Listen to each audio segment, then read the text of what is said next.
শুরুতেই যে খবরের দিকে নজর রাখতে হচ্ছে, ল কলেজে ছাত্রীকে গণধর্ষণ, আর এই নিয়ে এই মুহূর্তে উত্তাল রয়েছে রাজ্য থেকে শুরু করে রাজনীতি। তবে এবার মেডিকেল রিপোর্ট সামনে এসেছে, সেই নির্যাতিতার মেডিকেল রিপোর্ট সামনে এসেছে, তাতে রীতিমতো চাঞ্চল্যকর তথ্য সামনে এসেছে। ল কলেজে গণধর্ষণের অভিযোগ, সেই নির্যাতিতার মেডিকেল রিপোর্ট এই মুহূর্তে সামনে এসেছে। সেই মেডিকেল রিপোর্টে ধর্ষণের ইঙ্গিত মিলেছে। আপনাদের আরো একবার জানিয়ে রাখি, সেই মেডিকেল রিপোর্ট, নির্যাতিতার মেডিকেল রিপোর্ট এই মুহূর্তে সামনে এসেছে। আমাদের সঙ্গে অমিত রয়েছেন। অমিত, কি রয়েছে সেই রিপোর্টে? এখন ন্যাশনাল মেডিকেল কলেজে প্রসূতি বিভাগে এই নির্যাতিতার মেডিকেল করানো হয় এবং প্রসূতি বিভাগে যে চিকিৎসক মেডিকেল করেছেন তার রিপোর্ট, সেখানে এই নির্যাতিতার শরীরে একাধিক আঘাতের কথা উল্লেখ করা রয়েছে, যৌনাঙ্গে আঘাত রয়েছে এমনটা উল্লেখ রয়েছে। সেক্ষেত্রে রাউন্ড নেক অর্থাৎ গলা ও ঘাড়ে আঁচড়ের দাগ রয়েছে, শরীরের উপর অংশ অর্থাৎ বুকে একাধিক আঘাতের দাগ রয়েছে, যৌনাঙ্গে আঘাতের দাগ রয়েছে এবং যে ধরনের আঘাত শরীরে রয়েছে নির্যাতিতার, সেই সমস্ত আঘাত যৌন হেনস্থা বা ধর্ষণের ইঙ্গিত দিচ্ছে এমনটা কিন্তু উল্লেখ রয়েছে এই মেডিকেল রিপোর্টে। তোমাকে জানিয়ে রাখবো যে কলকাতা পুলিশের তরফে ফরেন্সিক মেডিসিন বিশেষজ্ঞদের কিন্তু সাহায্য নেওয়া হবে। নির্যাতিতার শারীরিক পরীক্ষা এবং নমুনা সংগ্রহের কাজ ফরেন্সিক বিশেষজ্ঞদের দিয়ে করানো হবে, এমনটা কিন্তু কলকাতা পুলিশের খবর। গতকালই ঘটনাস্থলে পৌঁছে গেছিলেন ফরেন্সিক বিশেষজ্ঞরা, সেখান থেকে তারা ইতিমধ্যে নমুনা সংগ্রহ করেছেন।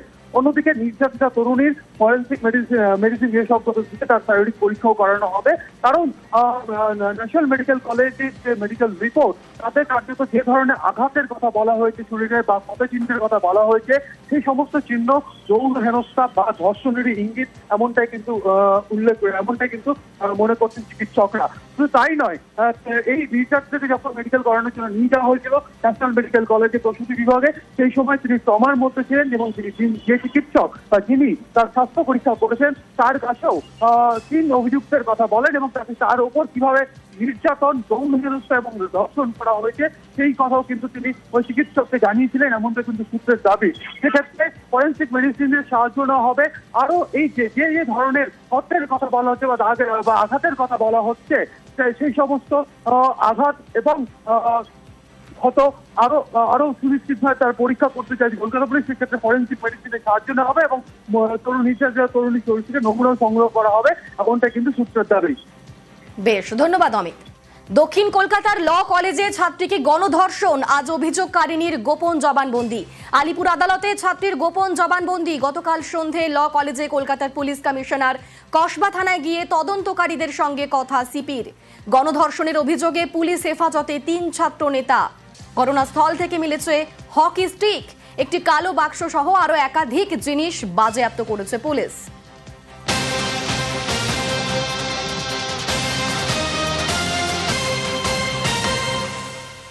ইতিমধ্যে একাধিক জিনিস বাজেয়াপ্ত করা হয়েছে এবং পারিপার্শ্বিক তথ্য প্রমাণ সংগ্রহে জোর দিচ্ছে তদন্তকারীরা। তবে এখনো পর্যন্ত কি কি আপডেট রয়েছে, আমাদের সঙ্গে এই মুহূর্তে সরাসরি রয়েছেন প্রতিনিধি রৌনক। রৌনক, তদন্তের বিষয়ে কি কি আপডেট এই মুহূর্তে উঠে আসছে? তদন্তকারীরা কোন কোন বিষয়গুলিতে জোর দিচ্ছে?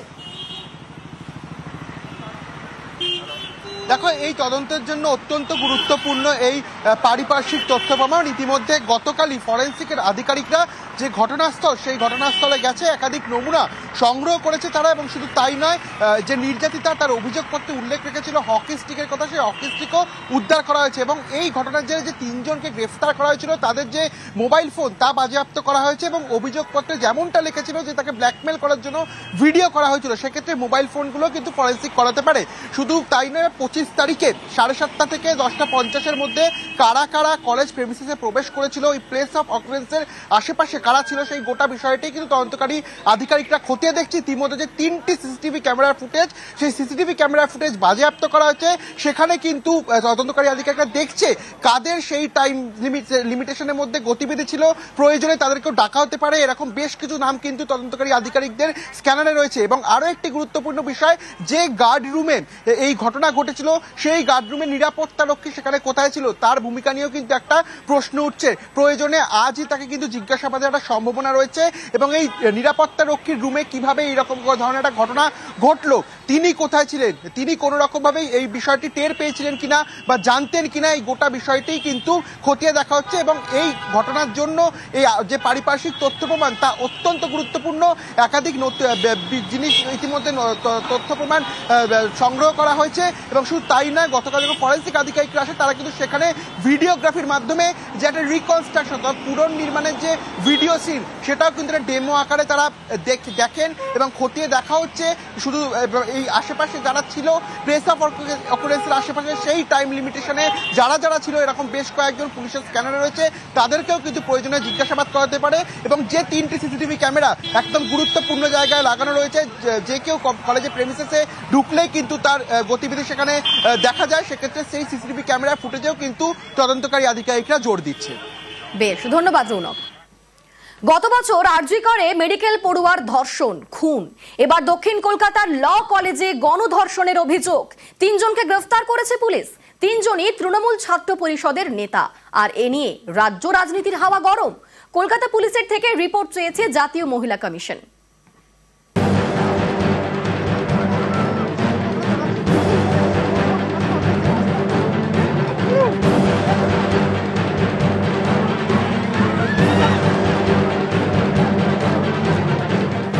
রাস্তায় বিক্ষোভ, থানার সামনে ধস্তাধস্তি, পুলিশের সঙ্গে বচসা। শুক্রবার বিকেলে কসবায় ধুমধুমার।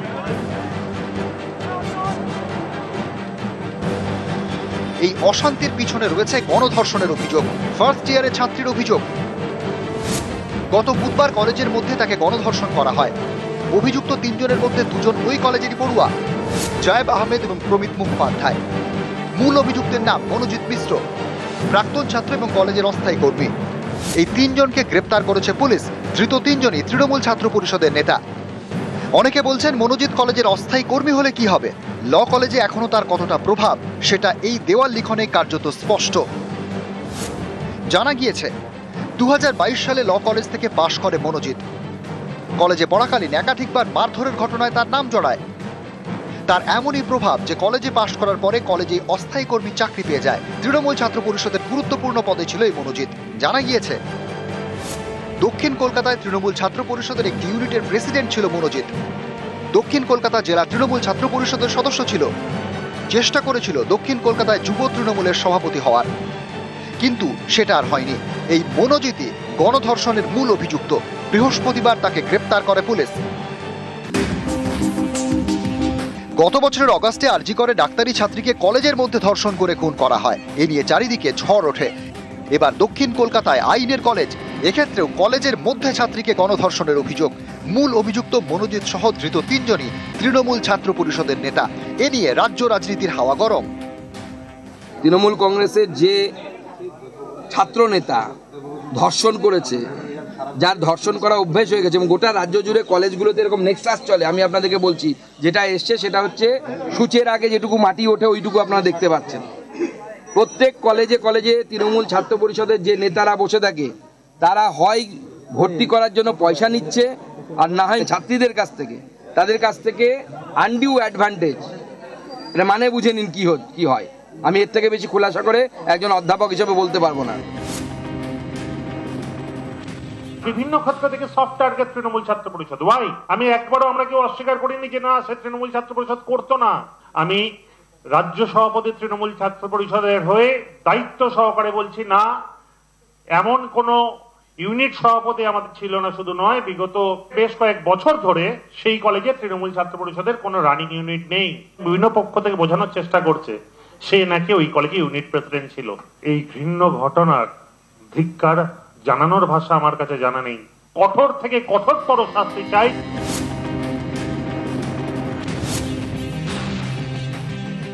এইটা চলতে পারে না। আবার একটা অপরাধ হবে, রাজনীতি প্রবেশ করবে। আসুন না, আলোচনাটা এইভাবেই হোক যে অপরাজিতা বিল, যেটা আমাদের বিধানসভা, পবিত্র বিধানসভায় পাশ হয়ে গেছে 10 মাস আগে সর্বসম্মতভাবে, মেয়েদের পক্ষে বিল, অপরাধ হলে কঠিন শাস্তি, মৃত্যুদণ্ড হতে পারে। কে আটকে রেখেছে? এটা মানুষের কথা, তাদের দাবি অপরাজিতা বিল আইন হোক। কেন বিল হিসেবে রয়েছে? কারণ ভারতীয় জনতা পার্টি আটকে রেখেছে। আজকে কলেজে গেলে মেয়েদেরকে ধর্ষণ করা হচ্ছে কলকাতার বুকে। আজকে কোন ভরসায় বাবা মারা তাদের ছেলে মেয়েদেরকে পাঠাবে কলেজে? কোন ভরসায়? তৃণমূল ছাত্র পরিষদের নেতা, সেই কলেজের প্রাক্তন প্রেসিডেন্ট তৃণমূল ছাত্র পরিষদের মনোজিৎ মিশ্র অ্যাকিউজড, এবং আরো দুজন সেই কলেজে কি করছিলেন? কলেজে গণধর্ষণের অভিযোগ ঘিরে রাজনীতির হাওয়া গরম, উত্তেজনা ছড়ায় কসবার আইন কলেজেও। কলেজের সামনে বিক্ষোভ দেখায় একাধিক ছাত্র যুব সংগঠন।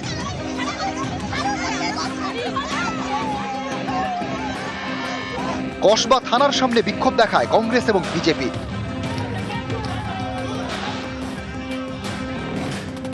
সিপিআইএম এর শাখা সংগঠন এসএফআই এবং ডিওএফআই ও কসবা থানার সামনে বিক্ষোভ দেখায়। দফায় দফায় বিক্ষোভ ঘিরে কসবা থানা চত্বরে উত্তেজনা ছড়ায়। এদিকে শতপ্রণোদিত পদক্ষেপ করেছে জাতীয় মহিলা কমিশন। কলকাতা পুলিশকে 3 দিনের মধ্যে রিপোর্ট দিতে বলেছে। নিউজ 18 বাংলা। দক্ষিণ কলকাতার কলেজে গণধর্ষণে অধরা অনেক উত্তর। গণধর্ষণে মূল অভিযুক্ত প্রাক্তন পড়ুয়া অস্থায়ী কর্মী মনোজিৎ। এখন অস্থায়ী কর্মী হলেও আগেও কলেজে যাতায়াত। প্রাক্তনী হওয়া সত্ত্বেও নিয়মিত কলেজে আসতো মনোজিৎ। কলেজে মনোজিতের যথেষ্ট প্রভাব বলেই অভিযোগ।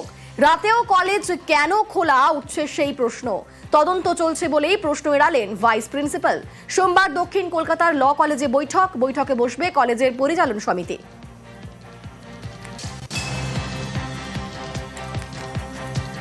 দক্ষিণ কলকাতার কলেজে গণধর্ষণে এই মুহূর্তে অনেক প্রশ্ন উঠছে এবং তারই পাশাপাশি অনেক উত্তরও অধরা রয়েছে।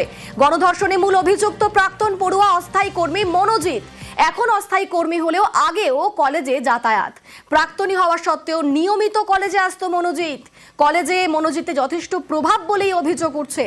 আর রাতেও কলেজ কেন খোলা উঠছে সেই প্রশ্ন। তদন্ত চলছে বলেই প্রশ্ন এড়িয়ে গেলেন ভাইস প্রিন্সিপাল।